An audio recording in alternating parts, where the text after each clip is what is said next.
Good afternoon, White Sulphur Springs Christian and Missionary Alliance family.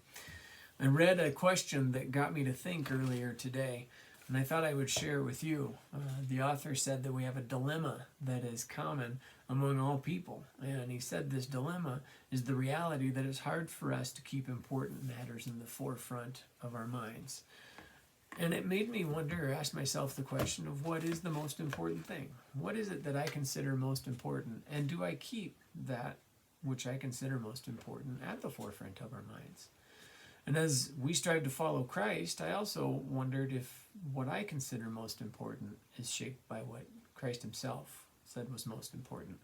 And we see this answer when a scribe approaches Jesus with a question. He's listened to a number of questions be asked to Jesus and noted that Jesus answered all of them wisely. And so he approaches with a question saying, which commandment is the most important of all?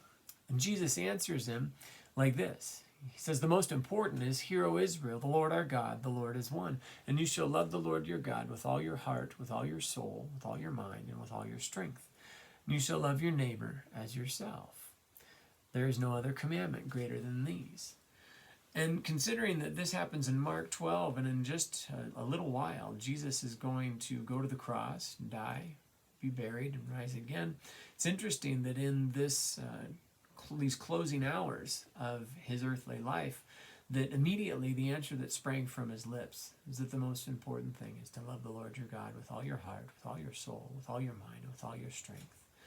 And I wonder, in these days when any number of important things are facing us, the decisions of how best to use the things that we have, how best to care for our families and for our neighbors and for the people that are around us, do we keep these most important things before our minds? Because as we've confessed Christ and as we've followed him, we would echo what he has said here, that the most important thing, the greatest thing, is to love the Lord with all your heart, soul, mind, and strength, and to love your neighbor as yourself.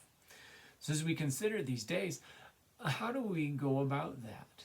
Keeping this before our minds and also putting it into practice as we seek to show the love that we have been shown.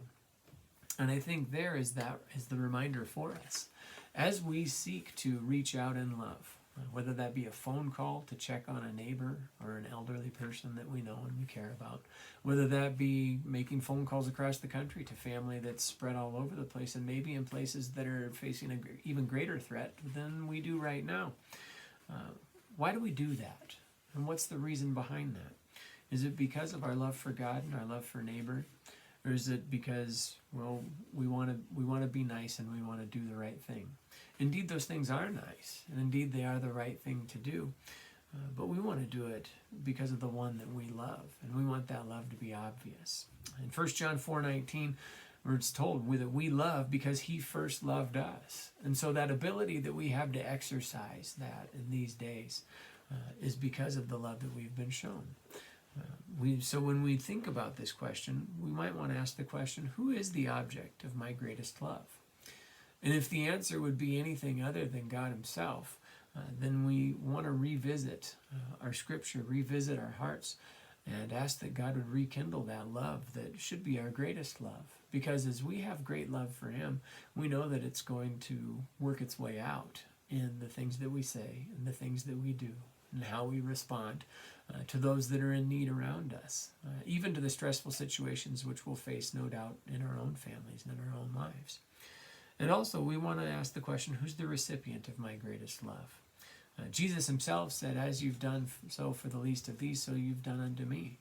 And so we know that when we demonstrate love, the one who's the ultimate recipient of that love is Jesus Christ. So as we think over the last few days, or the days to come, who's been the recipient of that love that we've shown? Indeed, it's been the people that we reached out to, that we maybe brought groceries to, that we asked how they were doing or how their family was doing, that we made that phone call to. But we know that Christ is the one who's the recipient of that love also. So we want to strive through these days that our love would be through Christ, that our love would be because of Christ, and that Christ would be put on display through the love that we show. I hope this is helpful for you.